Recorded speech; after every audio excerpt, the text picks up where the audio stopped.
اس لیے رسول اللہ صلی اللہ علیہ وسلم نے صحابہ کرام کو یہ بات سمجھائی تھی کہ جو انسان صدقہ کرتا ہے اللہ رب العزت اس کو ہر قسم کی بیماری سے محفوظ کر دیتا ہے.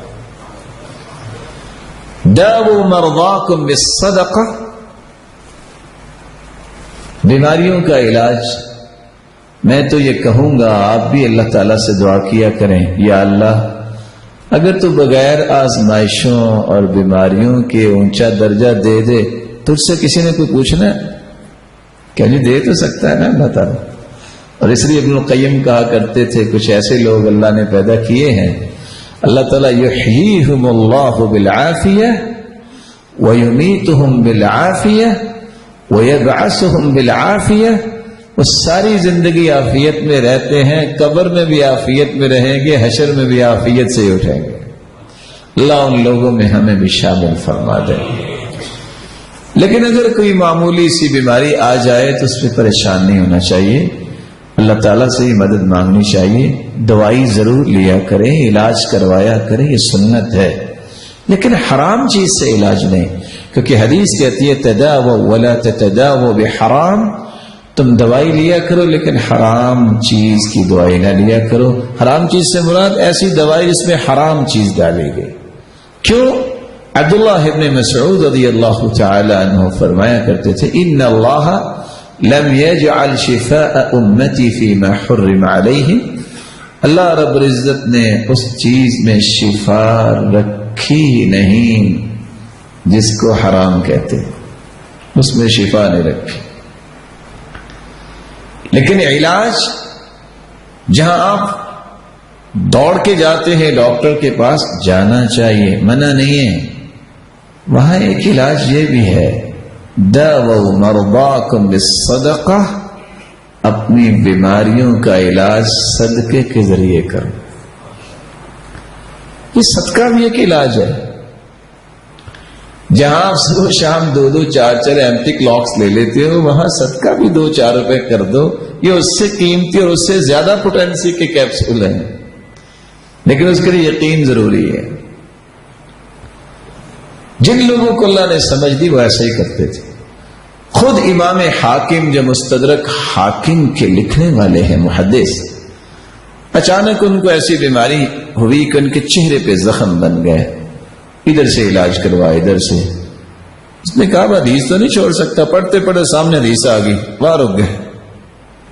داؤوا مرضاکم بالصدقہ، علاج کرواؤ اپنی بیماریوں کا صدقے کے ساتھ. علاج سارے چھوڑے، سیدھے مسجد میں پہنچے. مسجد میں پانی کا سسٹم بنایا کہ لوگ ٹھنڈا پانی پیئے. ساتھ ہی پوری زندگی اس دن کے بعد سے چہرے پہ کوئی چیز نہیں ہوئی. داؤوا مرضاکم بالصدقہ، صدقے سے جو اللہ تعالیٰ نے شفا رکھی ہے وہ کسی اور چیز میں نہیں ہے.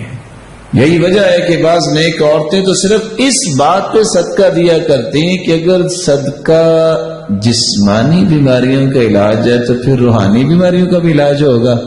تو بیٹا اگر نماز میں سستی کرتا تو صدقہ دے دیتی، بیٹے کی نماز سیدھی ہو جاتی. کہتی یہ بھی بیماری ہے، یہ بھی بیماری ہے، روحانی بیماری اور ایمانی بیماری. تو 8ویں بات میں یہ پیش کر رہا تھا کہ صدقے سے انسان کی بیماری دور ہوتی ہے. بعض قصوں میں عبرت ہوتی ہے. سعودیہ کے ایک شیخ بیان کر رہے تھے کہ اتفاق سے ایک شخص کی والدہ بیمار ہوگی اور پتہ چلا کہ آئی سی یو وارڈ میں چلی گئی ہے اور بے ہوش ہے. نہ جانے کتنے سانس باقی ہیں. وہ دوڑا، اس نے چھٹی لی اپنے آفس. جو ہی نکلنے لگا تو اس نے دیکھا کہ ایک بلی کی ٹانگ ٹوٹی ہوئی ہے اور وہ چاری بل بلا رہی ہے. گرمی کا موسم ہے. اس نے کہا باقی کام تو ہوں گے، یہ نیکی تو نہیں چھوڑوں گا میں. ساتھ اسٹور میں گیا، دودھ لیا اور بلی کو دودھ ڈالا. جو ہی ہاسپٹل پہنچا انہوں نے کہا کہ دوسری وارڈ میں آپ کی والدہ کو منتقل کیا گیا ہے.